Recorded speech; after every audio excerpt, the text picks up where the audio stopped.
Dear viewers, আসসালামু আলাইকুম। সবাইকে পোলট্রি তথ্য ও সেবা পেজে স্বাগত জানাচ্ছি। সাথে আছি আমি ভেটেরিনারিয়ান ডাক্তার শাহিন আহমেদ মণ্ডল। আজকে যে বিষয়টি নিয়ে আপনাদের সাথে কথা বলতে চাচ্ছি সেটি হচ্ছে heat stress prevention before generating heat inside the body in poultry. অর্থাৎ শরীরে তাপ উৎপন্ন হওয়ার আগেই কী ধরনের ব্যবস্থা নিলে মুরগির শরীরে তাপ উৎপাদন কমে যাবে এবং মুরগি হিট স্ট্রেস ফিল করবে না, সেই বিষয় নিয়ে আমরা কথা বলবো। সম্মানিত খামারি ভাইয়েরা, আপনারা সাধারণত গরমের দিনে যেটা করেন যে মুরগিকে ঠান্ডা পানি দেওয়া বা টিনের চালে পানি দেওয়া বা ফ্যান সেট করা, এই কাজগুলো আমরা নর্মালি করে থাকি। তো এগুলোর পাশাপাশি আমার আজকের আলোচনার বিষয় হচ্ছে যে মুরগির শরীরের ভিতরে যে তাপ উৎপন্ন হয় এটা আমরা কিভাবে আগে থেকেই প্রিভেন্ট করতে পারি এবং কোন কোন জিনিসগুলো তার শরীরের ভিতর তাপ উৎপন্ন করে, এই বিষয়গুলো আজকে আমরা জানব এবং এটা কিভাবে আমরা প্রতিরোধ করব এই বিষয় নিয়ে আজকে আমার আলোচনা। আচ্ছা, শুরুতেই যে বিষয়টি নিয়ে কথা বলতে চাচ্ছি সেটি হচ্ছে যে ডাইজেশন এবং মেটাবলিজম। আপনারা জানেন যে মুরগি যে খাবার খায় এই ডাইজেশনের ফলেও কিন্তু একটা হিট উৎপন্ন হয়, শরীরের ভিতর তাপ উৎপন্ন হয় ডাইজেশন মেটাবলিজমের ফলে। তবে এটা কিন্তু অনেকটা নির্ভর করে যে আপনি কোন ধরনের ফিড খাওয়াচ্ছেন এবং ফিডের যে গুণগত মান, এটার উপরেও কিন্তু মুরগির শরীরে কতটুকু তাপ উৎপন্ন হবে এটা কিন্তু নির্ভর করে।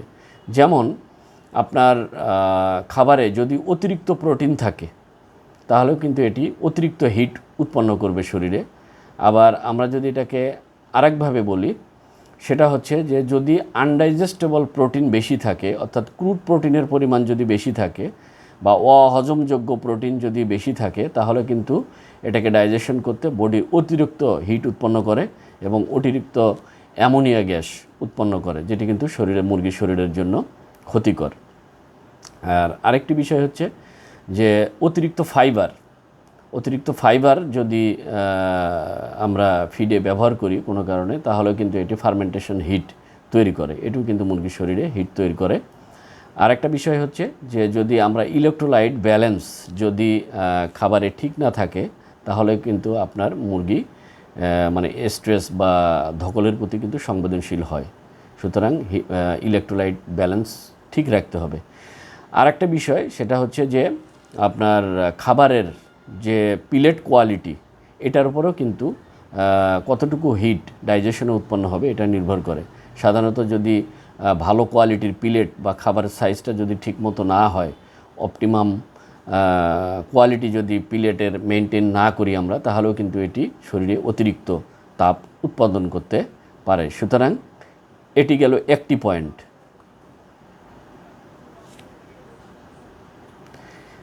এবার 2 নম্বর পয়েন্ট হচ্ছে যে এক্সেস গ্রোথ নিয়ন্ত্রণ করা, অর্থাৎ অতিরিক্ত বৃদ্ধি যদি আমরা নিয়ন্ত্রণ করে রাখতে পারি তাহলে কিন্তু মুরগির শরীরের তাপমাত্রা কমে যাবে। এটি আমরা কিভাবে করতে পারি সেটি হচ্ছে যে মুরগি যাতে গরমের দিনে কোনোভাবেই তার বয়সের তুলনায় বেশি খাবার খেতে না পারে সেদিকে কিন্তু আমাদের খেয়াল রাখতে হবে। অর্থাৎ তার বয়সের সাথে ওই বয়সের যতটুকু খাবার অতটুকুই আমরা প্রতিদিন মেপে মেপে মুরগিকে খাওয়াবো।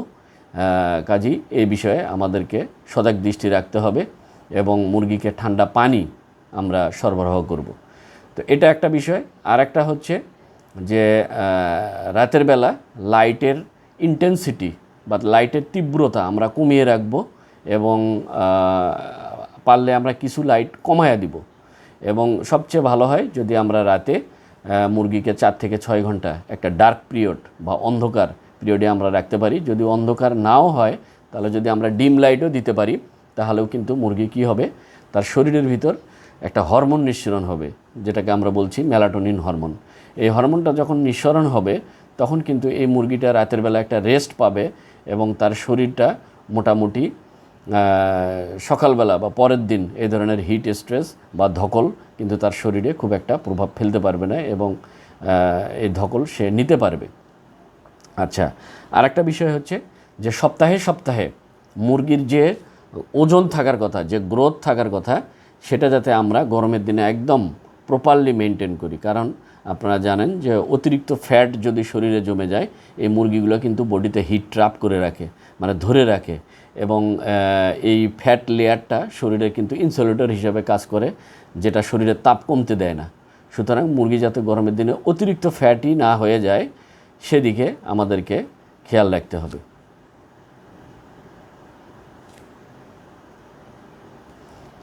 3 নম্বর পয়েন্ট হচ্ছে যে গরমের দিনে মুরগির ঘরের ভিতর খাবার এবং পানি এই দুটি দেওয়া ব্যতীত অযথা ঘোরাফেরা করা, এটা গরমের দিনে অযথা ঘোরাফেরা করা যাবে না।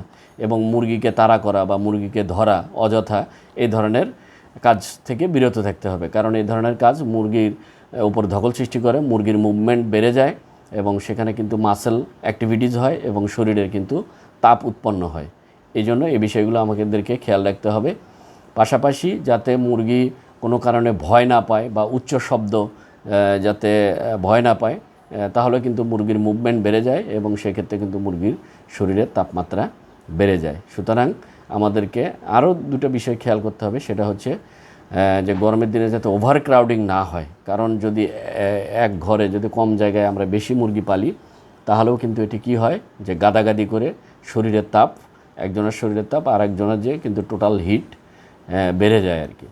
এবং গরমের দিনে আমরা চেষ্টা করব খাবার পাত্র এবং পানির পাত্র একটু ফাঁকা রেখে রেখে দেওয়ার জন্য। তাতে যেটা হবে যে যখন মুরগি খাবার খাবে তাহলে মুরগির খাবার পাত্র এবং পানির পাত্রের মধ্যে যদি জায়গা থাকে তাহলে কিন্তু গাদাগাদি হবে না, মুরগি আরাম করে খাবার এবং পানি খেতে পারবে। সুতরাং এই বিষয়টা খেয়াল রাখতে হবে যে গরমের দিনে মুরগির শেডে আমরা অতিরিক্ত শুধুমাত্র খাবার পানি দেওয়া ব্যতীত অতিরিক্ত মুভমেন্ট বা মুরগি ধরা বা মুরগিকে তাড়া করা এই সমস্ত কার্যাবলী থেকে বিরত থাকব, তাহলে কিন্তু মুরগির শরীরে তাপ উৎপাদন কম হবে। 4 নম্বর পয়েন্ট হচ্ছে যে মুরগির ঘরে যথেষ্ট অক্সিজেন বা বায়ু চলাচলের ব্যবস্থা রাখতে হবে। এটির সাথে কি সম্পর্ক চলুন জানি। আমরা জানি যে শরীরের যে মেটাবলিজম হয় এটা দুই ধরনের মেটাবলিজম হয়। একটা হচ্ছে যে অক্সিজেনের উপস্থিতিতে অ্যারোবিক মেটাবলিজম, এবং অক্সিজেনের স্বল্পতা বা ঘাটতি হলে অক্সিজেনের অভাবে যে মেটাবলিজম হয় সেটাকে আমরা বলছি অ্যানারোবিক মেটাবলিজম। তো নর্মালি অ্যারোবিক মেটাবলিজমে বা অক্সিজেনের উপস্থিতিতে যে মেটাবলিজম হয় সেখানে কিন্তু তাপ কম উৎপন্ন হয়, কিন্তু অ্যানারোবিক মেটাবলিজমে কিন্তু অতিরিক্ত তাপ উৎপন্ন হয়।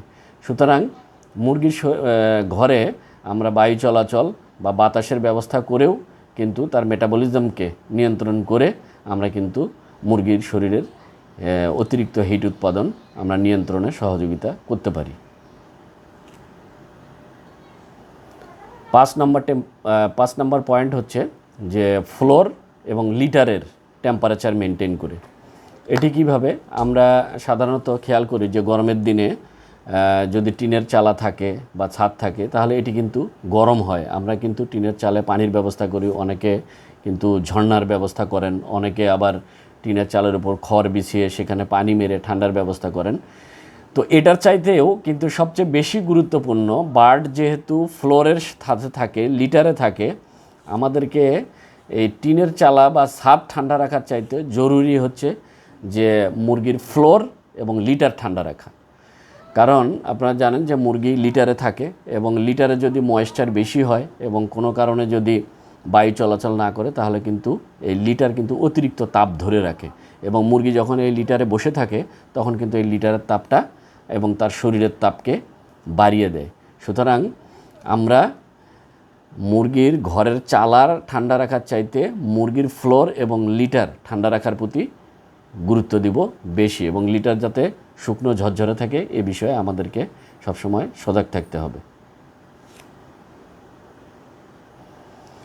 6 নম্বর পয়েন্ট হচ্ছে যে মুরগি যদি কোনো কারণে মুরগিতে যদি মাইল্ড কোক্সিডিওসিসের সাবক্লিনিক্যাল ফর্মে থাকে অথবা আর্লি এন্টারাইটিস এর যদি সাবক্লিনিক্যাল ফর্মে থাকতে পারে, অথবা দেখা গেল যে এটি গার্ডের কোনো ইনফ্লামেশন থাকে, তো সুতরাং এই ধরনের যদি বার্ডের কোনো কারণে ইনফ্লামেশন শরীরে থাকে তাহলে এই ইনফ্লামেশনের কারণেও কিন্তু শরীরে হিট উৎপন্ন হয়। কাজেই গরমের দিনে আমরা অ্যান্টি ইনফ্লামেটরি ব্যবহার করে এই ধরনের সাবক্লিনিক্যাল ডিজিজ এর কারণে যাতে হিট উৎপন্ন না হয় এটিও কিন্তু আমরা মেনটেন করতে পারি।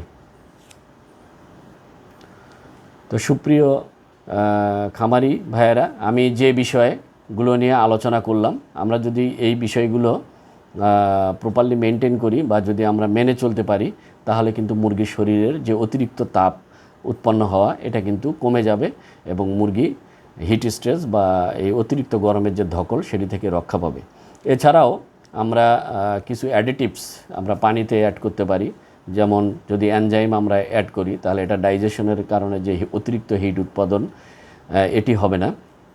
আবার যদি গার্ডে কোনো ধরনের সাবক্লিনিক্যাল বললাম যে ইনফ্লামেশন বা এই টাইপের থাকে, সেক্ষেত্রে আমরা প্রোবায়োটিক্স ইউজ করতে পারি। এবং এছাড়াও আপনারা জানেন যে ভিটামিন ই, সি এগুলো পানিতে আমরা ব্যবহার করতে পারি। পাশাপাশি আমরা বিটেইন, যেটি কোষের ভিতর আয়নিক এক্সচেঞ্জে সহযোগিতা করে এবং কোষকে হাইড্রেটেড রাখে, এগুলো বিটেইন, এগুলো কিন্তু আমরা ব্যবহার করতে পারি। তো আজকের আলোচনা এ পর্যন্তই। সবাই ভালো থাকবেন। আগামী পর্বে কথা হবে নতুন কোনো টপিকস নিয়ে। সে পর্যন্ত সবাই সুস্থ থাকবেন, ভালো থাকবেন। আসসালামু আলাইকুম ওয়া রাহমাতুল্লাহ।